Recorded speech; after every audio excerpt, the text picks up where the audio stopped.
মালয়েশিয়াতে আসার জন্য হয়তো আবেগে পড়ে বলতেছেন থাকা খাওয়া বাদে 1700 রিঙ্গিত দিবে, তো পরিশ্রম কোনো বিষয় না ভাইয়া।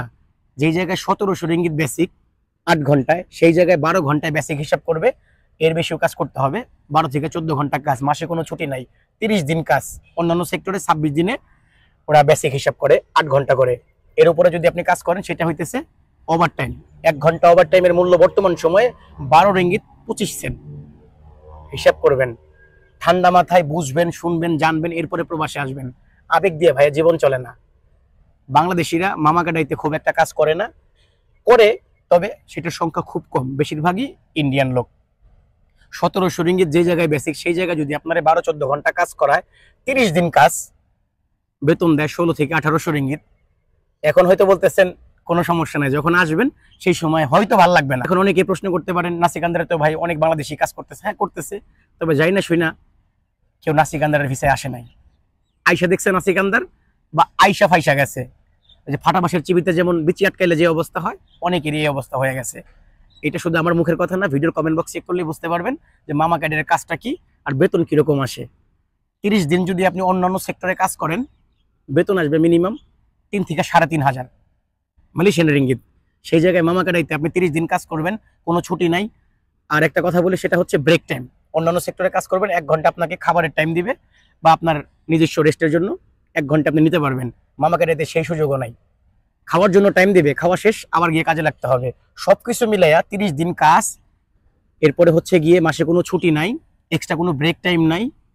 আর কাজের বিষয় তো ভাই বাদই দিলাম। অসুস্থ হলে চিকিৎসা করাবে, এখানে কোনো সন্দেহান নাই।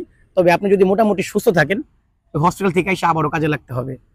সব রেস্টুরেন্টের একরকম না, সব রেস্টুরেন্টের মালিক একরকম না। নাসিকান্দার অনেক বড় একটা কমিউনিটি, বিশেষ করে ইন্ডিয়ান কমিউনিটি। অনেকেই এইটার ছত্রছায়ায় ব্যবসা করে। সব মালিক বা সব রেস্টুরেন্টের ম্যানেজমেন্ট একরকম না।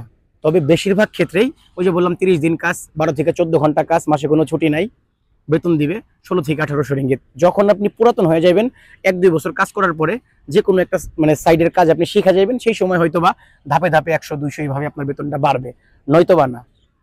আমার কথা হচ্ছে টাকা পয়সা খরচ করে যদি প্রবাসে আসতে হয়, মালয়েশিয়াতে আরো অনেক সেক্টর আছে, সার্ভিস সেক্টর আছে, রেস্টুরেন্টের মধ্যেই 5 স্টার 7 স্টার রেস্টুরেন্ট আছে, প্লাস হচ্ছে এগ্রিকালচারের ভিসা আছে, ফ্যাক্টরির ভিসা আছে, হ্যাঁ বিল্ডিং কনস্ট্রাকশনের ভিসা আছে। যেখানে আসলে লেবার ল অনুযায়ী আপনি সব সুযোগ সুবিধা পাইবেন, সেই সব সেক্টরের ভিসা আসার চেষ্টা করবেন। যাই না শুই না ভাই নাসিকান্দার বা মামা কাডার ভিসায় কেন আসবেন। সর্বশেষে তো ঢুকেই বলি, যেহেতু আপনার পরিচিত লোক আছে তার সাথে ভালোভাবে বুঝেন।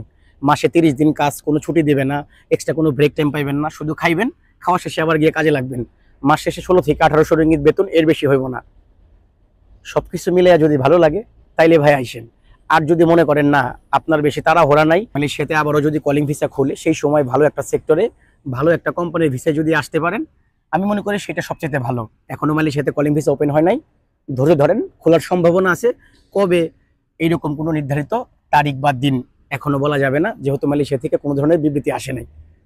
সর্বশেষ আবারও বলবো, যাই না শুই না নিজের পায়ে যেন কেউ কোড়াল মারেন না। ভালো থাকেন, আসসালামু আলাইকুম।